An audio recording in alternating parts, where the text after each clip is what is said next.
Hello everyone, welcome back to another vlog. ಈ vlog ಬಂದ್ಬಿಟ್ಟು ಶನಿವಾರ ಸಂಜೆದು. ನಾನು ಸಂಜೆ ಡ್ಯೂಟಿ ಮುಗಿಸಿ ಮನೆಗೆ ಬಂದಾಗ ಸ್ವಲ್ಪ ಫ್ರೆಶ್ ಅಪ್ ಆಗಿ ಪೂಜೆ ಎಲ್ಲ ಮುಗಿಸಿ ಸೋಹನ್ಗೆ ಹೋಮ್ವರ್ಕ್ ಮಾಡೋಣ ಅಂತೇಳಿ ಕೂರಿಸ್ಕೊಂಡಿದ್ದೀನಿ. ಅವನಿಗೆ ರಜಾ ಇರ್ಬೋದು, ಬಟ್ ಅವ್ರ ಸ್ಕೂಲಲ್ಲಿ ಹೇಗೆ ಅಂದರೆ ಒಂದು ವಾರದ ಹೋಮ್ವರ್ಕ್ನ ಪ್ರತಿ ಮಂಡೇ ಟೈಮ್ ಟೇಬಲ್ ರೀತಿ ಕೊಟ್ಟಿರ್ತಾರೆ. ನಾನು ಇವಾಗ ಏನು ಸ್ಲಿಪ್ ಇಟ್ಟಿದ್ದೀನಿ ಅದರಲ್ಲಿ ಟೈಮ್ ಟೇಬಲ್ ಇರುತ್ತೆ, ಯಾವ್ಯಾವ ದಿನ ಯಾವ್ಯಾವ ಹೋಮ್ವರ್ಕ್ ಮಾಡಿಸ್ಬೇಕು ಅಂತೇಳಿ. ಹಾಗಾಗಿ ಆಯಾ ದಿನ ರಜೆ ಇದ್ದರೂ ಕೂಡ ಒಂದು ಹೋಮ್ವರ್ಕ್ ಆಗ್ತಾ ಇರುತ್ತೆ. ನಮ್ಮ ಕಾಲದ ಸ್ಟಡೀಸ್ಗೂ ಇವಾಗಿನ ಕಾಲದ ಸ್ಟಡೀಸ್ಗೂ ಎಷ್ಟು ಡಿಫ್ರೆನ್ಸ್ ಇದೆ ಅಲ್ವಾ. ಆ್ಯಕ್ಚುಲಿ ನಾವೀಗ ಹೊಸ್ದಾಗಿ ಏನೋ ಒಂದು ಕಲಿತಾ ಇದ್ದೀವಿ ಅಂತ ನನಗನ್ಸುತ್ತೆ. ನನ್ನ ಮಗನಿಗೆ ಹೋಮ್ವರ್ಕ್ ಮಾಡಿಸ್ಬೇಕಾದ್ರೆ ನಾವಿದೆಲ್ಲ ಓದ್ಕೊಂಡೇ ಇರಲಿಲ್ಲ. ನಮ್ಮದೆಲ್ಲ ನಾರ್ಮಲ್ಲು, ನಾವು ಎಲ್ಲ ಕನ್ನಡ ಮೀಡಿಯಮಲ್ಲಿ ಓದ್ಕೊಂಬಂದಿದ್ದು. ಈ ಮಕ್ಳಿಗೆ ಕನ್ನಡ ಮೀಡಿಯಮ್ ಆದ್ರೂ ಸಿಲೆಬಸ್ ಎಲ್ಲ ಚೇಂಜಸ್ ಇರುತ್ತೆ.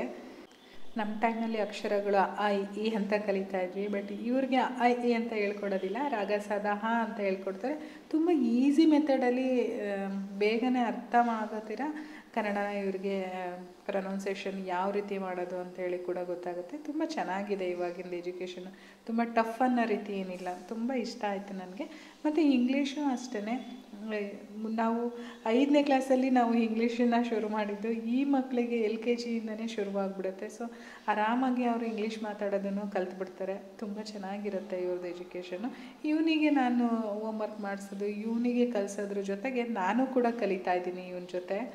ಕೆಲವೊಂದು ದಿನ ಈ ಹೋಮ್ವರ್ಕ್ ನನಗೆ ಗೊತ್ತಾಗಲಿಲ್ಲ ಅಂದರೆ ನನ್ನ ಮಗನೇ ಹೇಳ್ಕೊಡ್ತಾನೆ, ಅದು ಹೆಂಗೆ ಮಾಡೋದು ಏನು ಮಾಡೋದು ಅಂತೇಳಿ. ಅಷ್ಟು ಅವರು ಪ್ರಿಪೇರ್ ಮಾಡಿರ್ತಾರೆ ಸ್ಕೂಲಲ್ಲಿ. ಹಾಗಾಗಿ ನನಗೆ ಅವನಿಗೆ ICSE ಸಿಲೆಬಸ್ ಆದ್ರೂ ಏನು ಟಫ್ ಅಂತ ಅನ್ನಿಸ್ತಾ ಇಲ್ಲ ಹೇಳ್ಕೊಡೋದಕ್ಕೆ. ತುಂಬ ಈಸಿಯಾಗಿ ಹೋಗ್ತಾ ಇದೆ. ಅವನ ಜೊತೆ ಹೋಮ್ವರ್ಕಲ್ಲಿ ನಾನು ಕೂಡ ಕೈ ಜೋಡಿಸ್ಬೇಕು. ಎಷ್ಟೊಂದು ಪಿಕ್ಚರ್ಸ್ನ ಪೇಸ್ಟ್ ಮಾಡೋದಿರುತ್ತೆ ಅವನ ಫೈಲಲ್ಲಿ, ಪ್ರಾಜೆಕ್ಟ್ ವರ್ಕ್ ರೀತಿ ಇರುತ್ತೆ. ಅದನ್ನೆಲ್ಲ ನಾನು ಕಲರ್ ಪ್ರಿಂಟ್ ತೊಗೊಂಬಂದಿದ್ದೆ. ಇವಾಗ ಅದನ್ನೆಲ್ಲ ಕಟ್ ಮಾಡಿ ಫೈಲ್ಗೆ ಪೇಸ್ಟ್ ಮಾಡಬೇಕು. ಇವಾಗಿನ ಎಜುಕೇಷನ್ ಬಗ್ಗೆ ನಿಮ್ಮ ಅನಿಸಿಕೆ ಅಭಿಪ್ರಾಯಗಳೇನು ಅಂತೇಳಿ ನನಗೆ ಕಮೆಂಟ್ ಬಾಕ್ಸಲ್ಲಿ ತಿಳಿಸಿ. ಏಕೆಂದರೆ ಒಬ್ಬೊಬ್ರದ್ದು ಒಂದೊಂದು ಐಡಿಯಾಸ್ ಇರುತ್ತೆ, ಒಂದೊಂದು ಸಜೆಷನ್ ಇರುತ್ತೆ, ಒಂದೊಂದು ಅಭಿಪ್ರಾಯಗಳಿರುತ್ತೆ. ಸೊ ನೀವು ಕೂಡ ನನ್ನ ಜೊತೆ ಶೇರ್ ಮಾಡ್ಕೊಳ್ಳಿ. ಯಾವ ಸಿಲೆಬಸ್ಸಿಗೆ ಸೇರಿಸಿದ್ರೆ ಬೆಸ್ಟು ಅನ್ನೋದು ತುಂಬ ಕನ್ಫ್ಯೂಷನ್ ಇರುತ್ತೆ. ಏಕೆಂದರೆ ನಾನು ಸ್ಟಾರ್ಟಿಂಗ್ ಇವನ್ನ ಸ್ಕೂಲಿಗೆ ಸೇರಿಸ್ಬೇಕಾದ್ರೆ ತುಂಬ ಜನನ ಕೇಳಿದ್ದೆ. ಒಬ್ಬೊಬ್ಬರು ಒಂದೊಂದು ರೀತಿ ನನಗೆ ಅಭಿಪ್ರಾಯನ ತಿಳಿಸಿದರು. ಇದು CBSEಗೆ ಸೇರಿಸಿದ್ರೆ ಹೀಗಿರುತ್ತೆ, ICSEಗೆ ಸೇರಿಸಿದ್ರೆ ಹೀಗಿರುತ್ತೆ, ಸ್ಟೇಟ್ಸ್ ಆದರೆ ಹೀಗಿರುತ್ತೆ ಅಂತ ಹೇಳಿ. ಹಾಗಾಗಿ ನಿಮಗೂ ಕೂಡ ಕೇಳ್ತಾ ಇದ್ದೀನಿ. ಇವಾಗ ಫೈಲ್ ರೆಡಿಯಾಗಿದೆ. ಇಲ್ಲಿ ನಮ್ಮದು ಮತ್ತು ಪೇರೆಂಟ್ಸ್ ಫೋಟೋಸು ಮತ್ತು ಸೋಹನ್ ಫೋಟೋ, ಹಾಗೆ ಇವನ್ ಫೇವ್ರೆಟ್ ಥಿಂಗ್ಸ್ ಏನೇನಿದೆ ನೋಡಿ ಇಲ್ಲೆಲ್ಲ ಪೇಸ್ಟ್ ಮಾಡಿದ್ದೀನಿ ನಾನು. ಅದೊಂದು ಖಾಲಿ ಇದೆ. ಈ ರೀತಿ ಎಲ್ಲದೂ ಕೂಡ ಪೇಸ್ಟ್ ಮಾಡಿ ಅವ್ನಿಗೆ ಯಾವ್ಯಾವುದು ಫೇವ್ರೇಟ್ ಇರುತ್ತೆ ಅದನ್ನೆಲ್ಲ ಪೇಸ್ಟ್ ಮಾಡಿ ರೆಡಿ ಮಾಡಬೇಕು. ಅವನಿಗೆ ಹೋಮ್ವರ್ಕ್ ಮುಗಿಸಿ ಆದಮೇಲೆ ಇಲ್ಲಿ ಅಡುಗೆ ಮನೆಗೆ ಬಂದಿದ್ದೀನಿ. ನಿನ್ನೆ ವೀಡಿಯೋದಲ್ಲಿ ನಾನು ಮಟನ್ ಸಾಂಬಾರು ಯಾವ ರೀತಿ ಮಾಡೋದು ಅಂತೇಳಿ ತೋರಿಸಿದ್ದೆ. ಹಾಗೆ ಇವತ್ತು ಅದರದ್ದು ಬೋಟಿ ಎಲ್ಲ ಬರುತ್ತಲ್ವ, ಅದು ಎತ್ತಿಟ್ಟಿದ್ದೀನಿ. ನೆಕ್ಸ್ಟ್ ವೀಡಿಯೋದಲ್ಲಿ ನಾನು ಮಾಡೋದು ಹೇಗೆ ಅಂತೇಳಿ ತೋರಿಸ್ತೀನಿ ಅಂತ ಕೂಡ ಹೇಳಿದ್ದೆ. ಈ ಬೋಟಿ ಅಡುಗೆ ಮಾಡೋದು ತುಂಬಾ ಈಸಿ, ಬಟ್ ವಾಶ್ ಮಾಡೋದೇ ಒಂದು ದೊಡ್ಡ ತಲೆನೋವು. ನಾನು ಯಾವ ರೀತಿ ವಾಶ್ ಮಾಡ್ತೀನಿ ಅಂತೇಳಿ ಈ ವಿಡಿಯೋದಲ್ಲಿ ಶೇರ್ ಮಾಡಿದ್ದೀನಿ. ಮೊದಲನೇದಾಗಿ ಈ ಬೋಟಿ ಎಲ್ಲ ಏನಿರುತ್ತೆ ಇದನ್ನು ಒಂದು ಪಾತ್ರೆಗೆ ಹಾಕ್ಕೊಂಡು ನೀರು ಹಾಕಿ ಅದನ್ನು ಚೆನ್ನಾಗಿ ಕುದಿಸ್ಕೊಳ್ಬೇಕು. ನೀರಲ್ಲಿ ಒಂದ್ಸಲ ವಾಶ್ ಮಾಡಿ ನೋಡಿ, ತಣ್ಣೀರನ್ನು ಹಾಕಿ ಈ ರೀತಿ ಒಲೆ ಮೇಲೆ ಕುದಿಯೋದಕ್ಕೆ ಅಂತ ಇಟ್ಟಿದ್ದೀನಿ. ಒಂದು 4ರಿಂದ 5 ನಿಮಿಷದೊಳಗಡೆ ಈ ರೀತಿ ಕುದಿಯೋದಕ್ಕೆ ಸ್ಟಾರ್ಟ್ ಆಗುತ್ತೆ. ಇವಾಗ ಒಂದು ಸ್ಪೂನ್ ಹಾಕಿ ಏನು ಉಕ್ಕುತ್ತಾ ಇದೆ ಅಲ್ವಾ, ಆ ಉಕ್ಕೋದನ್ನು ನಿಲ್ಲಿಸ್ಬೇಕು ನಾವು. ಸ್ವಲ್ಪ ಒಂದು ಸ್ಪೂನ್ ಹಾಕಿದರೆ ಅದು ಕಡಿಮೆ ಆಗುತ್ತೆ.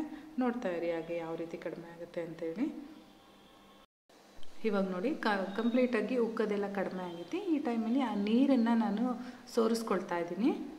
ನೀರು ಸೋರಿಸಿದ್ದಾದಮೇಲೆ ಇಮಿಡಿಯೇಟಾಗಿ ಈ ರೀತಿ ತಗೊಂಡು, ತುಂಬ ಬಿಸಿ ಇರುತ್ತೆ, ಕೇರ್ಫುಲ್ಲಾಗಿ ಮಾಡಬೇಕು. ನನಗಂತೂ ಕೈಯಲ್ಲಿ ಇಟ್ಕೊಳೋಕ್ಕೆ ಆಗಲಿಲ್ಲ. ಹಾಗಾಗಿ ಈ ರೀತಿ ಒಂದು ಫೋರ್ಕ್ ಸಹಾಯದಿಂದ ಇಟ್ಕೊಂಡು ನೋಡಿ, ಒಂದು ಚಾಕು ತಗೊಂಡು ಹಿಂಗೆ ಹೇಳಿದ್ರೆ ಎಷ್ಟು ನೀಟಾಗಿ ಹೋಗುತ್ತೆ ಅದು ಮೇಲ್ಗಡೆ ಇರ್ತಕ್ಕಂಥ ಕಸ ಅಂತೇಳಿ ನೀವೇ ನೋಡ್ತಾ ಇರ್ಬೋದು. ಈ ಪ್ರೋಸೆಸ್ನ ಎಷ್ಟು ಫಾಸ್ಟಾಗಿ ಆಗುತ್ತೋ ಅಷ್ಟು ಫಾಸ್ಟಾಗಿ ಪಟ ಅಂತೇಳಿ ಮಾಡ್ಕೊಳ್ಬೇಕು. ನೋಡಿ ನಾನು ಆ ಕಡೆ ಕ್ಲೀನ್ ಮಾಡಿ ನೆಕ್ಸ್ಟ್ ಈ ಕಡೆ ಎಡ್ಜಿ ಇಟ್ಕೊಳ್ಳೋ ಅಷ್ಟರಲ್ಲಿ ಸ್ವಲ್ಪ ಅದು ತಣ್ಣಗಾಗಿದ್ದಕ್ಕೆ ಆ ಕಡೆ ಹೋದಷ್ಟು ನೀಟಾಗಿ ಈ ಕಡೆ ಹೋಗ್ತಾ ಇಲ್ಲ. ಅಷ್ಟು ಫಾಸ್ಟಾಗಿ ನಾವು ಈ ಪ್ರೋಸೆಸ್ನ ಮಾಡ್ಕೊಳ್ಬೇಕಾಗತ್ತೆ.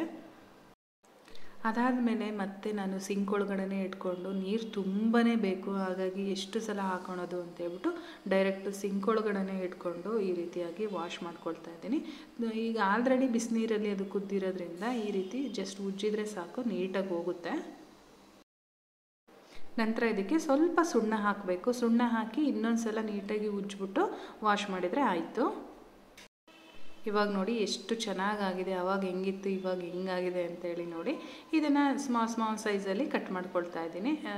ನಾನು ತುಂಬ ಸ್ಮಾಲಾಗಿ ಕಟ್ ಮಾಡ್ತೀನಿ ಆ್ಯಕ್ಚುಲಿ. ಕೆಲವರು ಈಗ ದೊಡ್ಡ ಅಡುಗೆಗಳೆಲ್ಲ ಇರುತ್ತಲ್ವ, ಅಲ್ಲೆಲ್ಲ ಸ್ವಲ್ಪ ದಪ್ಪದಾಗೆ ಕಟ್ ಮಾಡಿರ್ತಾರೆ. ಮನೆಯಲ್ಲಿ ಇಷ್ಟು ಸಣ್ಣದಾಗಿ ಮಾಡಿಕೊಂಡ್ರೆ ಸಾಕಾಗುತ್ತೆ.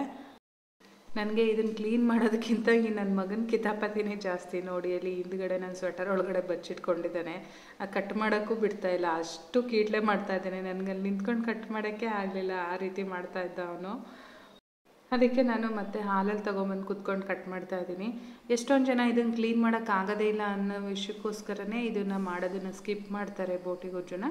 ಸೊ ಇವತ್ತು ನೋಡಿದ್ರಿ ಅಲ್ವಾ ಯಾವ ರೀತಿ ನಾವೇ ಕ್ಲೀನ್ ಮಾಡ್ಕೋಬೋದು ಬೇರೆಯವ್ರ ಸಪೋರ್ಟ್ ಇಲ್ಲದೇ ಅಂತೇಳಿ.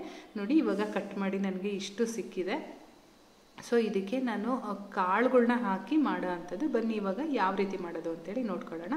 ಮೊದಲು ಇದಕ್ಕೆ ಮಸಾಲೆನ ಪ್ರಿಪೇರ್ ಮಾಡ್ಕೊಳ್ಬೇಕು. ನಾನೊಂದು ಮಿಕ್ಸಿ ಜಾರ್ಗೆ ಇಲ್ಲಿ 1 ಈರುಳ್ಳಿನ ಕಟ್ ಮಾಡ್ಕೊಂಡು ಸೇರಿಸ್ಕೊಂಡಿದ್ದೀನಿ. ಹಾಗೆ 1 ದೊಡ್ಡ ಗಾತ್ರದ ಬೆಳ್ಳುಳ್ಳಿ ಕೂಡ ಸಿಪ್ಪೆ ಎಲ್ಲ ತೆಗೆದು ಸೇರಿಸ್ಕೊಂಡಿದ್ದೀನಿ. ಜೊತೆಗೆ 1 ಇಂಚಷ್ಟು ಶುಂಠಿ ಕೂಡ ಸೇರಿಸ್ಕೊಂಡಿದ್ದೀನಿ. ಹಾಗೆ ನನ್ನ ಕೈಯಲ್ಲಿ ಒಂದು ಅರ್ಧ ಹಿಡಿಯಷ್ಟು ಕೊತ್ತಂಬರಿ ಸೊಪ್ಪನ್ನು ಕೂಡ ಸೇರಿಸ್ಕೊಳ್ತಾ ಇದ್ದೀನಿ. ಇದಕ್ಕೆ ಸ್ವಲ್ಪ ನೀರನ್ನು ಹಾಕ್ಕೊಂಡು ನುಣ್ಣಗೆ ರುಬ್ಕೊಳ್ಬೇಕು. ಮಸಾಲೆ ರುಬ್ಬಿದಾದಮೇಲೆ ಸ್ಟವ್ ಮೇಲೆ ಒಂದು ಕುಕ್ಕರ್ ಇಟ್ಕೊಂಡಿದ್ದೀನಿ. ಇವಾಗ ಕುಕ್ಕರ್ ಚೆನ್ನಾಗಿ ಕಾಯ್ದ ಮೇಲೆ ಇದಕ್ಕೊಂದು 2 ರಿಂದ 3 ಟೀ ಸ್ಪೂನಷ್ಟು ಅಡುಗೆ ಎಣ್ಣೆನ ಸೇರಿಸ್ಕೊಳ್ತಾ ಇದ್ದೀನಿ. ಎಣ್ಣೆ ಕೂಡ ಚೆನ್ನಾಗಿ ಕಾಯ್ದ ಮೇಲೆ ಮಸಾಲೆನ ರುಬ್ಬಿದ್ದೆ ಅಲ್ವಾ, ಈ ಮಸಾಲೆನ ಇದರೊಳಗಡೆ ಸೇರಿಸ್ಕೊಳ್ತಾ ಇದ್ದೀನಿ ಒಗ್ಗರಣೆಗೆ. ಮಸಾಲೆದು ಹಸಿ ವಾಸನೆ ಎಲ್ಲ ಹೋಗೋವರೆಗೂ ನಾವು ಸ್ವಲ್ಪ ಕೈ ಆಡಿಸ್ಕೊಳ್ಬೇಕಾಗತ್ತೆ. ಹಸಿ ವಾಸನೆ ಹೋದರೆ ಒಳ್ಳೆ ಘಮ ಬರ್ತಾ ಇರುತ್ತೆ. ನಿಮಗೆ ಗೊತ್ತಾಗುತ್ತೆ ಯಾವಾಗ ನಾವು ನೆಕ್ಸ್ಟು ಬೋಟಿನ ಇದು ಹಾಕಬೇಕು ಅಂತೇಳಿ. ಇವಾಗ ಸ್ವಲ್ಪ ಒಂದು 5 ರಿಂದ 6 ನಿಮಿಷ ಕುದಿಸ್ಕೊಂಡ್ರೆ ಸಾಕು. ಅದನ್ನು ಫ್ರೈ ಮಾಡಿಕೊಂಡ್ರೆ ಈಗ ಬೋಟಿ ಗೊಜ್ಜು ಕಟ್ ಮಾಡಿ ಇಟ್ಕೊಂಡಿದ್ದೆಲ್ಲ ಅದನ್ನು ಹಾಕ್ಕೊಂಡು ಫ್ರೈ ಮಾಡ್ಕೊಳ್ತಾ ಇದ್ದೀನಿ. ಓಪನ್ ಪಾತ್ರೆನಲ್ಲೂ ಕೂಡ ಮಾಡ್ಕೊಳ್ಬೋದು, ಆದರೆ ತುಂಬ ಟೈಮ್ ತೊಗೊಳುತ್ತೆ. ಇದು ನೋಡೋದಕ್ಕೆ ಇಷ್ಟು ಚಿಕ್ಕದಾಗಿದ್ದರೂ ಬೇಯೋದಕ್ಕೆ ಸಖತ್ತು ಟೈಮ್ ತೊಗೊಳುತ್ತೆ. ಹಾಗಾಗಿ ನಾನು ಡೈರೆಕ್ಟು ಕುಕ್ಕರ್ಗೆ ಹಾಕ್ಬಿಡ್ತೀನಿ. ಇದಕ್ಕೆ ಕಡಲೆಕಾಳು ನೆನೆಸ್ಬಿಟ್ಟು ಹಾಕಿದರೆ ಇನ್ನೂ ಚೆನ್ನಾಗಿರುತ್ತೆ. ಬಟ್ ಇವತ್ತು ನಮ್ಮ ಮನೇಲಿ ಹಸಿ ಕಾಳಿತ್ತು, ಹಾಗಾಗಿ ಹಸಿ ಕಾಳನ್ನು ಸೇರಿಸ್ಕೊಂಡು ನಾನು ಬೋಟಿ ಗೊಜ್ಜನ್ನ ಮಾಡ್ತಾಯಿದ್ದೀನಿ. ಇದರ ಜೊತೆಗೆ ಇಲ್ಲಿ ರುಚಿಗೆ ತಕ್ಕಷ್ಟು ಉಪ್ಪನ್ನು ಕೂಡ ಸೇರಿಸ್ಕೊಂಡು ಸುಮಾರು ಒಂದು 7 ರಿಂದ 8 ನಿಮಿಷಗಳ ಕಾಲ ನಾನಿಲ್ಲಿ ಫ್ರೈ ಮಾಡ್ಕೊಳ್ತೀನಿ.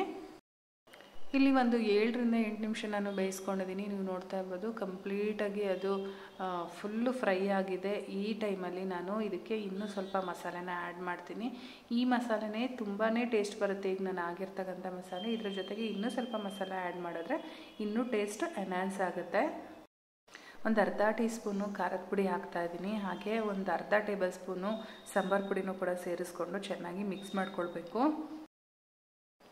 ಹಾಗೆ ಒಂದು 1/4 ಟೀ ಸ್ಪೂನ್ ಅಷ್ಟು ಗರಂ ಮಸಾಲ ಪೌಡರ್ನ ಸೇರಿಸ್ಕೊಂಡಿದ್ದೀನಿ. ಮಸಾಲೆ ಹೆವಿ ಆದ್ರೂ ಕೂಡ ಅಷ್ಟು ಟೇಸ್ಟ್ ಬರೋಲ್ಲ, ಮೀಡಿಯಮ್ಮಾಗಿ ಹಾಕ್ಕೊಳ್ಬೇಕು. ಯಾವುದೇ ಮಸಾಲ ಆದ್ರೂ ಕೂಡ ತುಂಬ ಹೆವಿ ಮಾಡಿಬಿಟ್ರೆ ಅದೇ ಒಂಥರ ಮುಖಕ್ಕೆ ಹೊಡಿತಾ ಇರುತ್ತೆ. ಹಾಗೆ ಮಿಕ್ಸಿ ಜಾರಲ್ಲಿ ಸ್ವಲ್ಪ ಇನ್ನೂ ಮಸಾಲೆ ಮಿಕ್ಕಿತ್ತಲ್ಲ, ಅದಕ್ಕೆ ನೀರು ಹಾಕ್ಕೊಂಡು ಇದಕ್ಕೆ ಬೇಯೋದಕ್ಕೆ ಎಷ್ಟು ನೀರು ಬೇಕು ನೋಡಿಕೊಂಡು ನೀರನ್ನು ಸೇರಿಸ್ಕೊಳ್ತಾ ಇದ್ದೀನಿ. ನಾನು ಮೊದಲೇ ಹೇಳ್ದಂಗೆ ಹಸಿ ಕಾಳಿದೆ ಅಂತ ಹೇಳಿದ್ದೆ, ಇದೇನೆ ತಡ್ನಿಕಾಳು. ಕೆಲವರು ಅಲಸಂದೆ ಕಾಳು ಅಂತ ಕರೀತಾರೆ ಇದನ್ನು. ಇವಾಗೆಲ್ಲ ಸೀಸನ್ ಅಲ್ವಾ, ಹೊಲದಲ್ಲೇ ನಮ್ಮ ಹೊಲದಲ್ಲೇ ಬಿಟ್ಟಿತ್ತು ಇದು, ತಂದಿದ್ರು ತನು. ಸೊ ಅದನ್ನು ಹಾಕಿ ಇವತ್ತು ನಾನು ಮಾಡ್ತಾಯಿದ್ದೀನಿ. ಹಸಿ ಕಾಳು ಕಾಲದಲ್ಲಿ ಈ ರೀತಿ ಹಸಿ ಕಾಳು ಹಾಕೊಂಡ್ರೆ ತುಂಬಾ ಚೆನ್ನಾಗಿರುತ್ತೆ. ಕಾಳು ಹಾಕಿ ಇನ್ನೊಂದು ಸ್ವಲ್ಪ ನೀರನ್ನು ಆ್ಯಡ್ ಮಾಡಿ ಮಿಕ್ಸ್ ಮಾಡಿದ್ದೀನಿ. ಈಗ ಕುಕ್ಕರ್ ಲಿಡ್ ಕ್ಲೋಸ್ ಮಾಡಿ 2 ವಿಷಲ್ ಕೂಗಿಸ್ಕೊಂಡ್ರೆ ಸಾಕು. 2 ವಿಷಲ್ ಆದಮೇಲೆ ಪ್ರೆಷರೆಲ್ಲ ಹೋದ್ಮೇಲೆ ನಾನಿಲ್ಲಿ ಲಿಡ್ ಓಪನ್ ಮಾಡ್ತಾಯಿದ್ದೀನಿ. ಯಾವ ರೀತಿ ಆಗಿದೆ ಅಂತೇಳಿ ನೋಡೋಣ ಬನ್ನಿ. ಈ ರೀತಿ ತೆಗೆದಾಗ ಅದ್ರದ್ದು ಆರೋಮ ಬರ್ತಾ ಇರುತ್ತಲ್ವಾ, ತುಂಬಾ ಚೆನ್ನಾಗಿರುತ್ತೆ. ಯಾರು ನಾನ್ ವೆಜ್ ಪ್ರಿಯರ್ ಇರ್ತೀರಾ ಖಂಡಿತವಾಗ್ಲೂ ಈ ಮೆಥಡಲ್ಲಿ ಒಂದ್ಸಲ ಮಾಡಿ. ಖಂಡಿತ ನಮ್ಮ ಕಡೆ ಎಲ್ಲ ಇದೇ ಥರ ಮಾಡೋದು. ಇನ್ನೂ ಕೆಲವು ಕಡೆ ತರಕಾರಿ ಎಲ್ಲ ಹಾಕಿ ಮಾಡ್ತಾರೆ. ನನಗೆ ಪರ್ಸ್ನಲಿ ತರಕಾರಿ ಹಾಕಿದರೆ ಇಷ್ಟ ಆಗಲ್ಲ, ಕಾಳು ಹಾಕಿದರೆ ಮಾತ್ರ ಇಷ್ಟ ಆಗುತ್ತೆ. ಇವಾಗ ಇದಕ್ಕೆ ಒಂದು ದೊಡ್ಡ ಬೌಲಲ್ಲಿ ತೆಂಗಿನಕಾಯಿ ತುರಿನ ಸೇರಿಸ್ಕೊಳ್ತಾ ಇದ್ದೀನಿ, ಹಸಿ ತೆಂಗಿನಕಾಯಿ ತುರಿ. ಸೊ ತೆಂಗಿನಕಾಯಿ ತುರಿ ಹಾಕಿದ ಮೇಲೆ ಚೆನ್ನಾಗಿ ಮಿಕ್ಸ್ ಮಾಡಬೇಕು. ತೆಂಗಿನಕಾಯಿ ತುರಿನೂ ಸ್ವಲ್ಪ ಬೇಯಬೇಕಲ್ವ, ಹಾಗಾಗಿ ಒಂದು 4 ರಿಂದ 5 ನಿಮಿಷಗಳ ಕಾಲ ಈ ರೀತಿ ಮಿಕ್ಸ್ ಮಾಡ್ಕೊಂಡು ಫ್ರೈ ಮಾಡಿದರೆ ನಮ್ಮನೆ ಬೋಟಿ ಗೊಜ್ಜು ರೆಡಿ ಆಗುತ್ತೆ. ನೀವು ಯಾವ ರೀತಿ ಮಾಡ್ತೀರಾ ಅಂತ ಹೇಳಿ ಕಮೆಂಟ್ ಮಾಡಿ ತಿಳಿಸಿ. ಸೊ ಇವತ್ತು ನಾನು ಮಾಡಿರತಕ್ಕಂಥ ಈ ಬೋಟಿ ಗೊಜ್ಜು ರೆಸಿಪಿ ನಿಮಗೆಲ್ಲ ಇಷ್ಟ ಆಗಿದರೆ ವಿಡಿಯೋಗೊಂದು ಲೈಕ್ ಮಾಡಿ, ಹಾಗೆ ಫ್ಯಾಮಿಲಿ ಫ್ರೆಂಡ್ಸ್ ಜೊತೆ ಶೇರ್ ಮಾಡಿ. ಹಾಗೆ ಚಾನಲ್ಗೆ ಹೊಸ್ದಾಗಿ ನೋಡ್ತಾ ಇದ್ದರೆ ಸಬ್ಸ್ಕ್ರೈಬ್ ಮಾಡ್ಕೊಳ್ಳಿ. ಫೇಸ್ಬುಕ್ ಪೇಜಲ್ಲಿ ನೋಡ್ತಾ ಇರೋರು ಫಾಲೋ ಮಾಡೋದಂತೂ ಮರಿಬೇಡಿ. ನಾನು ಮತ್ತೆ ಸಿಗ್ತೀನಿ ಮುಂದಿನ ವಿಡಿಯೋದಲ್ಲಿ. Thank you.